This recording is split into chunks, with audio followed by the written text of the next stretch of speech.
Congress party ఓడిపోతుందని polling కు ముందు చాలా సర్వేలు వచ్చాయి. కొంతమంది అదే పనిగా కాంగ్రెస్ ఓడిపోతుందని రుద్దారు. దాంతో కాంగ్రెస్ శ్రేణుల్లోనూ నమ్మకం తగ్గిపోయింది. కానీ గ్రౌండ్ రియాలిటీ మాత్రం అందుకు వేరుగా ఉంది. నిజానికి రేవంత్ రెడ్డి అత్యంత వ్యూహాత్మకంగా తీసుకున్న 2 నిర్ణయాలే కాంగ్రెస్ పార్టీ భారీ విజయానికి కారణమయ్యాయని అనుకోవచ్చు.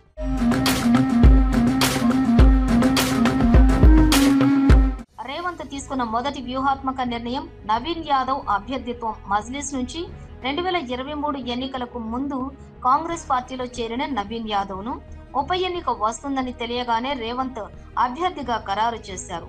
ఆయన కోసం పోటీలో ఉన్న ఇతర నేతల్ని వ్యూహాత్మకంగా తప్పించారు.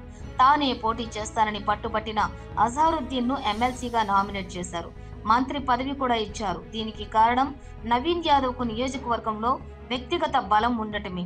ఎలా లేదన్నా ఆయన 20,000 ఓట్ల వరకు పోల్ చేయించుకోగలరు.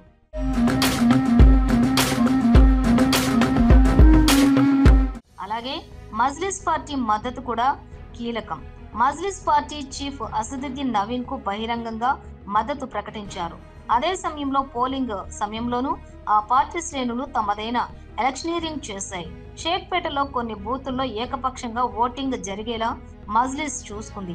ఇలా నవీన్ యాదవ్ అభ్యర్థిత్వం, మజ్లిస్ సపోర్టు పొందడంలో రేవంత్ వ్యూహాత్మకంగా వ్యవహరించడంతో కాంగ్రెస్ పార్టీ ఘన విజయం సాధించింది.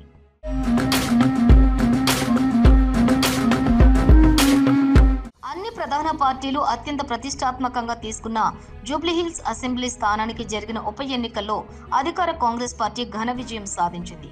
కాంగ్రెస్ అభ్యర్థి నవీన్ యాదవ్ తన సమీప ప్రత్యర్థి బీఆర్ఎస్ అభ్యర్థి మాగంటి సునీతపై 24,658 ఓట్ల భారీ ఆధిక్యంతో జయకేతనం ఎగరవేశారు.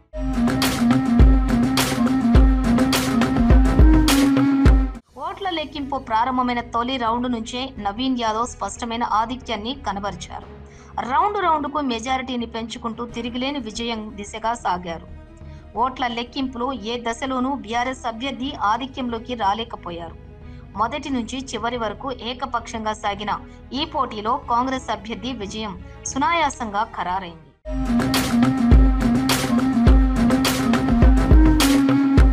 ఈ గెలుపు తెలంగాణలో అధికారంలో ఉన్న రేవంత్ రెడ్డి ప్రభుత్వానికి, కాంగ్రెస్ పార్టీ శ్రేణులకు నూతనోత్సాహాన్ని ఇచ్చింది.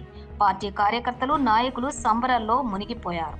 నవీన్ యాదవ్ గెలుపు దాదాపు ఖాయం కావడంతో కౌంటింగ్ కేంద్రం వద్ద సందడి వాతావరణం నెలకొంది.